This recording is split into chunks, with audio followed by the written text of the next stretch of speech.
السلام عليكم ورحمة الله وبركاته أخواتي، كنتمنى من الله تكونوا كاملين بخير وعلى خير. مرحبا بكم معايا فيديو جديد، وصفة جديدة كالعادة. اليوم إن شاء الله جيت نشارك معكم عصير كيجي أكثر من رائع، صحي وطبيعي لذيذ خاتر، مكونات جد اقتصاديين. أنا أكيدة إذا جربتوه عين الإعجاب ديالكم غادي ينفعكم بزاف هذا الشهر الفضيل. واحد العصير اللي خاتر منعش واعر بزاف، صحي كيف ما قلت لكم. بلا ما نطول عليكم دوزوا المقادير وطريقه التحضير. وقبل ما نبداو نصليو كاملين على رسول الله، اللهم صل وسلم وبارك على سيدنا محمد وعلى اله واصحابه اجمعين. كيف ما كتشوفوا اخواتي، هنايا خديت 5 ديال الجزرات، نقيتهم وغسلتهم مزيان وقطعتهم قطع صغيره. هنايا غادي نضيف لهم 4 الكؤوس ديال الماء العبار بكاس العنبه، غادي نردهم يطيبوا. ردوا البال غير يطيبوا، طفيو عليهم يعني ما تخليهمش يفوتوا الطياب. هنايا دزت نقي الحامض. هنا غادي نحتاج حامضه وحده، غادي نحيد ليها القشره ديالها ونحيد ليها حتى هذاك الخويطات البيضين، حيت كيمرروا لينا العصير. نحاولوا نقيوهم مزيان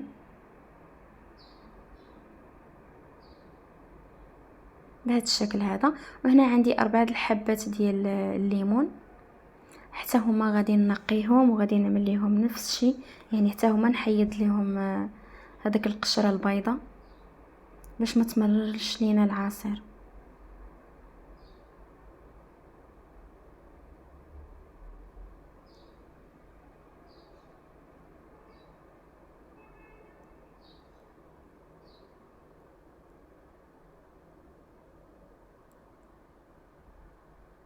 هنا من بعد ما نقيت كل شيء غادي نقطعهم.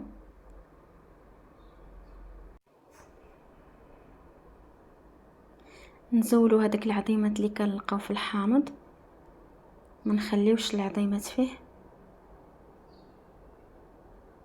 المقادير اللي كتشوفوا في الفيديو ما تزيدوا عليهم حتى شي حاجه، ما تنقصوش عليهم، يعني عملوهم كيف ما هما اذا بغيتوا العصير يجيكم لذيذ وخاتر وبنين.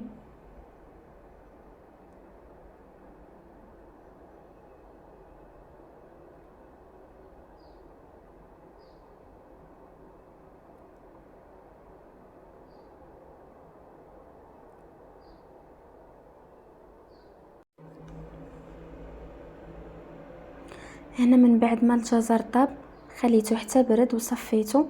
الماء ديالو راه ما لحتوش، غادي نحتاجوه، خليته على جنب. هنا كان عملت كيف ما شفتوا، عملت الجزر، عملت الحامض وعملت الليمون. ما غاديش نطحن كلشي في دقه واحده. هنا راه طحنت المكونات بلا هذاك الماء، يعني الماء غنضيفو حتى للاخر، نطحنو مزيان.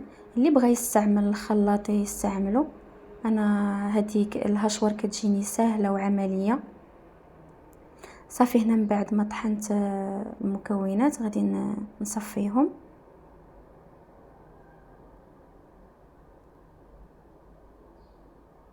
باش الا داز هكا شي عضيم ولا شي حاجه ما طحنتش مزيان ولا هذا، كتبقى لينا في الصفاي. كيف ما كتشوفوا يعني كلشي مطحون مزيان، يعني ما كلشي داز من الصفاي.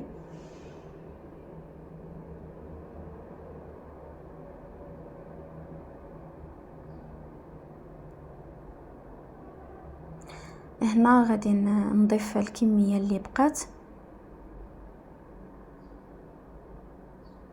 وغنضيف هنايا واحد البنانه.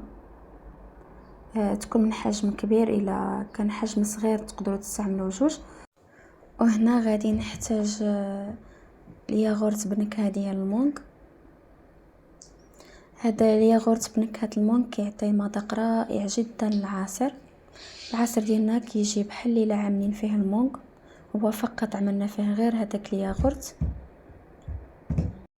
صافي كندوز نطحن المكونات ديالي. ممكن تعملوا الياغورت ديال الخوخ، يعني هادو سواء المونغ ولا الخوخ كيجي العصير ما شاء الله كيجي رائع جدا. هذا هو القوام اللي حصلت عليه. دابا غادي ندوز باش نخلط كلشي مع بعضه.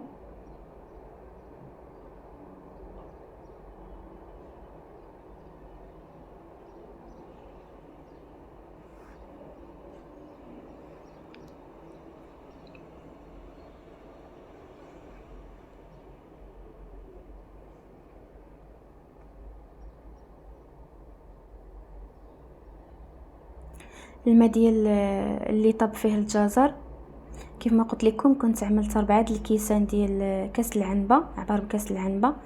فملي برد حاولت نعبرهم فلقيتهم رجعوا يعني غير 3، وزدت كاس ديال الماء عادي.